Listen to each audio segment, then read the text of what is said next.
welcome back to the internet's best reactions. Today we are talking and probably feeling a little bit weird about the 2020 Bahrain Grand Prix. Now, of course, lap 1, turn 1 we'll get into in the Romain Grosjean incident, but just so you know, I don't feel like this episode, it still will have energy, of course it will, it's me, but I don't think it will be as chirpy and as happy because it's just left a really weird feeling in my stomach, and I think a lot of people just generally are a little bit stunned with what we saw. So yeah, it's going to be a slightly different episode, but we still got your reactions, so let's dive into them right now. Okay, first up we have Accurate_Rams. I'm literally shaking. Now this is of course talking about the Romain Grosjean, Danny Kvyat incident where coming out of turn 1, 2, well, I guess 3, spears off to the right hand side. And to be fair, it looked like it was going to be a big incident, but then when it went up in flames, it was just horrifying. Like, I could not believe that car firstly went up in flames and secondly just split in two. I'm not a religious man, but someone or something was definitely looking over Romain Grosjean at that time. To see him come out of that fireball, obviously hobbling but still relatively unscathed, is just a miracle. And it obviously, you know, is testament to the safety of the sport and how far Formula 1 have come, as well as the medical car crew that was following the back of the pack. Those guys were heroes as well. So, I mean, I cannot believe we got out of that without having some terrible news. But I'm so happy that it did come out that way. You know, my brain is skewered right now. And I'm just so happy that Roman's okay. Charles Greg says, well then, my heart just dropped out. I mean, yeah. It was just the most petrifying thing I think I've ever seen in my history. Obviously, we have lost the likes of Antoine Hubert and Jules Bianchi, but in terms of the actual petrifyingness of, I don't even think that's a word, but in terms of the actual incident and seeing the flames, it was scary. You assume the worst, but fortunately, we can look back at it and, you know, they can learn from the incident and make sure that the car doesn't split in half again, hopefully. It's a good job. It's a good job he's okay, because I'm not over it. I'm really not, and I don't think you probably are either. And finally, on the incident, James Lewis 21, Grosjean is out of the car, thank God. The relief, the absolute relief to see Romain Grosjean sat in that medical car was just beyond words. Maybe that will be his last race though, because it sounds like he's got broken ribs from what I've heard, which has been reported, as well as burns. And of course, he's finishing Formula 1 at the end of the season, so I wouldn't blame him if that was it, if he just bows out from there. It must be traumatising.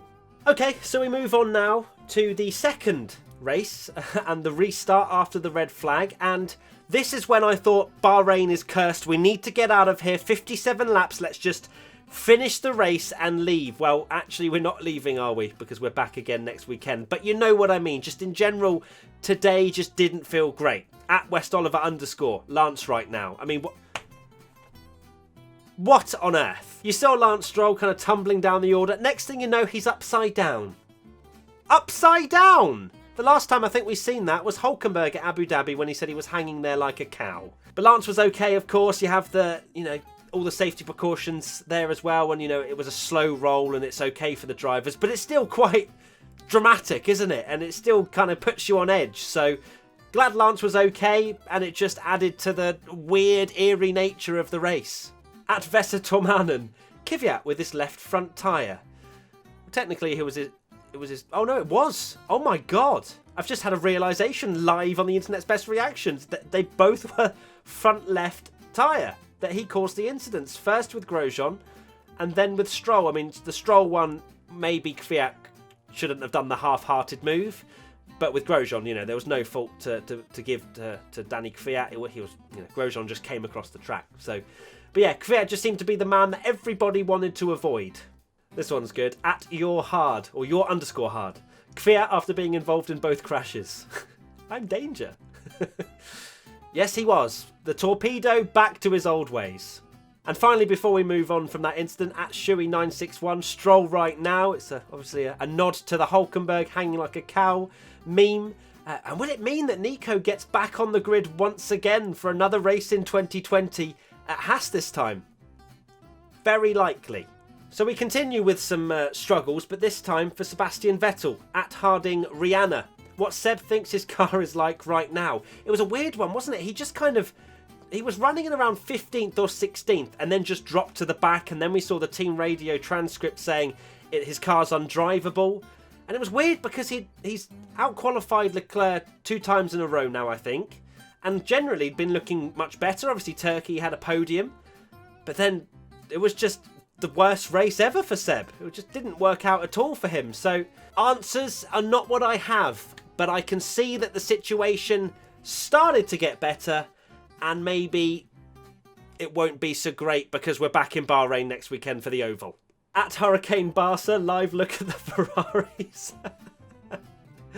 Oh yeah, that's very accurate. I mean, the fact that Leclerc had made a few positions up from the start. You know, he started on the 6th row of the grid, and then he was up to P7, I think it was, maybe, but then just fell away. It was just ridiculous. His pace was rubbish. Of course, he had Vettel on the team radio saying that Leclerc, why is he pretty much dive bombing on the first lap?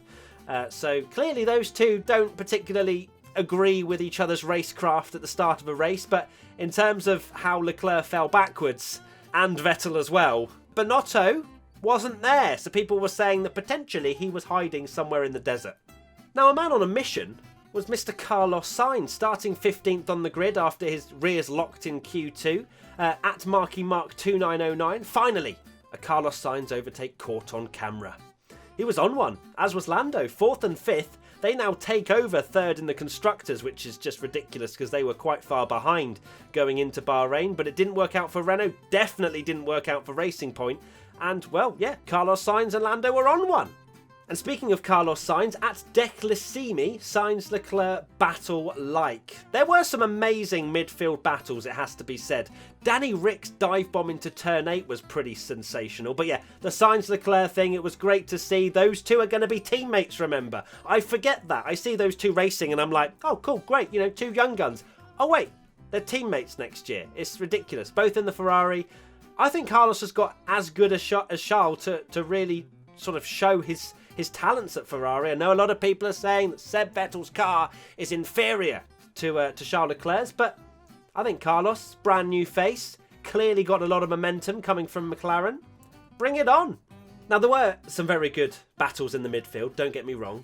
The battle for the lead was pretty much non-existent. It was one of those really horribly tantalising gaps, wasn't it? Where there's Hamilton and Verstappen, and they're just chugging along like that for the entire race, not really changing in gap much at all. At F1 and 14, every time Mercedes has a pit stop, now I'm not wishing anything bad to happen, but I think a lot of people just want a little whoopsie daisy. Just a little whoop. Oh, there's the wheel nut. Oh, it's gone rolling down the pit lane. Let me just go get that. Lewis, you stay there for a little while.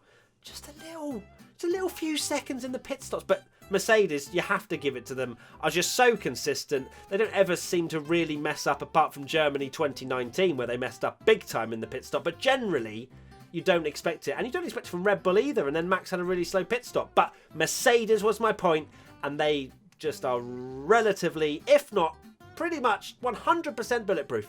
Now, I was hoping they weren't going to be bulletproof, and Mr. Max Verstappen fancied sending it at Ruhan_B. Max saying it's full send. I just love to hear that from him. I love to hear that sort of thing from Max, where he goes, you know, the Red Bull team members or engineers maybe coming over the radio going, Max, look after the tyres, you know, let's look a little bit later into the race, blah, blah, blah. Max is like, no, I've got a great opportunity here. Let me take it to Lewis, or let me take it to the Mercedes. I just love it. He's full send. We know he's giving it absolutely everything, and that's all we can ask for. At Alva Norris, me seeing all the different tyre strategies. It probably didn't work out. I mean, I probably was like that when I saw all the different strategies, like Sainz starting on softs, for example. Then you had some on medium, some on hards, and it maybe didn't live up to the expectations that we wanted it to, at least for the front and the battle for the lead. That's where the peak entertainment is, isn't it? But either way, it was good to see that there was at least 2 stops for most of the drivers, although Lewis was teasing 3, which I'm very angry with you, Lewis. Don't tease 3 stops, please, unless there actually is going to be 3 stops. But either way, there's some tyre wear. I like it. I feel a little bit mean including this one, but I'm going to anyway. Ben_Pigeon24. Vettel and Alfa Romeo's fighting for 15th, 16th and 17th. Vettel has been fighting those Alfa Romeos, I'm pretty sure, the entire year. I reckon that Seb and Kimi feel like they've been teammates all year, even though they're in two completely different teams. And technically one of them's supposed to be a lot slower than the other. Now, would it be an internet's best reactions if I didn't include an AWS tweet? At Paul Masma, F1 fans when they see AWS graphics in their faces every other lap. I felt like there were more of them in Bahrain. I'm not going to lie to you. I feel like AWS has upped their budget for the race broadcasts because there was graphics left, there were graphics right, and there were definitely graphics centre. I don't like the pit predicted strategy one. It kind of ruins any sort of suspense as to whether or not they're going to come out. Of course, Crofty can say, oh, it's going to be close, it could be within a second, but knowing exactly the probability that it's going to happen is a bit, What do you think? Let me know in the comment section below. I want to know. I want to know. Now, whilst you're sat here enjoying the internet's best reactions, I'd like you to subscribe. That's it. I know you're not subscribed, potentially, maybe. There's quite a few % of you that isn't subscribed, and why not? This series is out every single race weekend. We've got loads of other content coming. Please subscribe. I'll love you forever. And if you're already subscribed, I love you more. Does that work? No. Less? No. Equally. No, I love you more than people that haven't subscribed. Cool. At Sid's Beamer says, watching Red Bull do a slow pit stop. Now, I referred to the Mercedes being pretty much bulletproof in most areas, including pit stops. Having a 5-second pit stop for Max Verstappen was painful, because I genuinely think he could have got in within maybe a second. Depends on how much the dirty air would have affected Max's car. But he was maybe 4 seconds behind Lewis, maybe 3.5 at the start of that stint. And he lost 2.5, 3 seconds in the pits. So shoulda, woulda, coulda, what if, all of that beautiful stuff. You can just dream, can't you? You can only dream that Lewis Hamilton won't win a race at the moment. He's just unstoppable. Now, moving on from the obvious, amazing battles for the lead that we had.